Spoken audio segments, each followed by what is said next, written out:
माझं नाव रणजित जिजाबा मार्कडवाडी. आमच्या गावात 100% परत मतदान घ्यायचं आम्ही सगळ्या गावकऱ्यांचं म्हणून ठरलेलं आहे.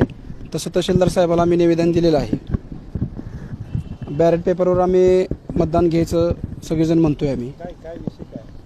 ही मतदान आम्हाला म्हणजे झालेलं मतदान मंजूरच नाही. हे बोगस आहे असं आमच्या सगळ्यांचं म्हणजे मशीनमध्ये शंका आहे सगळ्यांना आम्हाला वाटतंय. आकडेवारी म्हणजे भरपूर प्रमाणात मतदान विरोधात गेले असं कधीच आतापर्यंत नव्हतं झालं.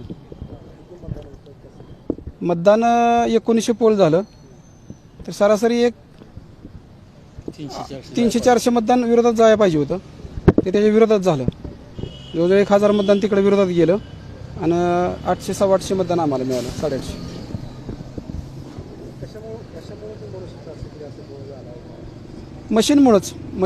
मशीनमध्येच काहीतरी गडबड शंकाच आहे निश्चितपणे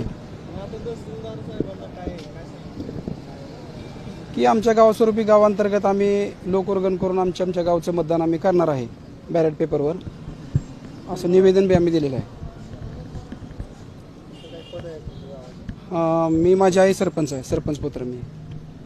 माझं नाव विश्वास अप्पाजी वाघमोडे मार्कडवाडी. मी एक स्थानिक आपला शेतकरी आहे.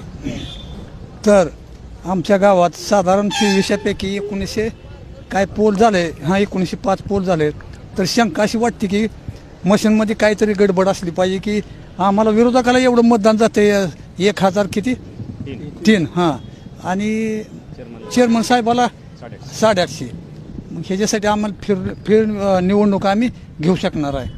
मग त्याच्या मागच्या निवडणुकीत काय आता आम्ही संपूर्ण आतापर्यंत 2-3 निवडणुकीत जे चेअरमन साहेबाला लीडच देत होतो आम्ही आतापर्यंत. पण आता ह्या वेळेस उलट लीड कमीच झालं ना. मग त्याच्यासाठी आम्ही आता निवडणूक घ्यायचा असं ठराव चाललाय आमचा. झालाच म्हणायचं. मी विजय वाघमोडे मार्कडवाडी नागरिक. मला या ठिकाणी असं सांगायचं आहे की